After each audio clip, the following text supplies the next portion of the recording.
ত্রয়োদশ জাতীয় সংসদ নির্বাচনে স্বতন্ত্র প্রার্থী হিসাবে আলোচনায় আসা ব্যারিস্টার রুমিন ফারহানার সম্পদের হিসাব উঠে এসেছে মনোনয়নপত্রের হলফনামায়। ধানমন্ডির অভিজাত এলাকায় একাধিক ফ্ল্যাট, জমি ও নগদ অর্থ সব মিলিয়ে তার আর্থিক অবস্থান নিয়ে নতুন করে কৌতূহল তৈরি হয়েছে রাজনৈতিক অঙ্গনে। নতুন এবং ফিরে আসা গ্রাহকদের জন্য নগদে চলছে ক্যাশব্যাক সহ প্রতিদিন হাজারো উপহার জেতার সুযোগ। হবে আশা আর ফেরা, সারপ্রাইজ সেরা। হলফনামা অনুযায়ী রাজধানীর ধানমন্ডির ল্যাবরেটরি রোডে রুমিন ফারহানার নামে রয়েছে ৫ কাঠা জমি ও ৫টি আবাসিক ফ্ল্যাট।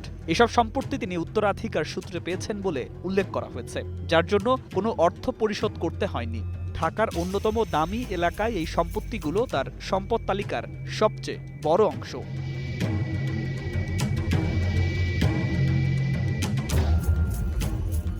ধানমন্ডির পাশাপাশি পুরোনা পল্টনে তার নামে রয়েছে ১,২৫৮.৮৮ বর্গফুটের একটি বাণিজ্যিক স্পেস, যার মূল্য দেখানো হয়েছে ৬৫ লাখ টাকা।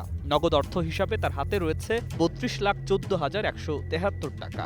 তবে ব্যাংকে জমা, শেয়ার বাজার, বন্ড বা অন্য কোনো আর্থিক বিনিয়োগের তথ্য তিনি হলফনামায় উল্লেখ করেননি।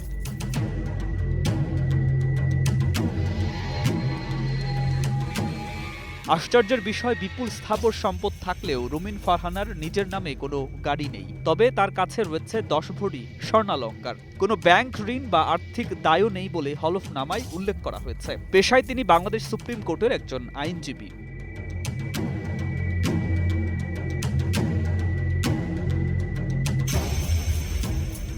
২০২৫-২৬ অর্থ বছরের আয়কর রিটার্ন অনুযায়ী রুমিন ফারহানার মোট আয় দেখানো হয়েছে ৯৭,১৪,১৭৩ টাকা।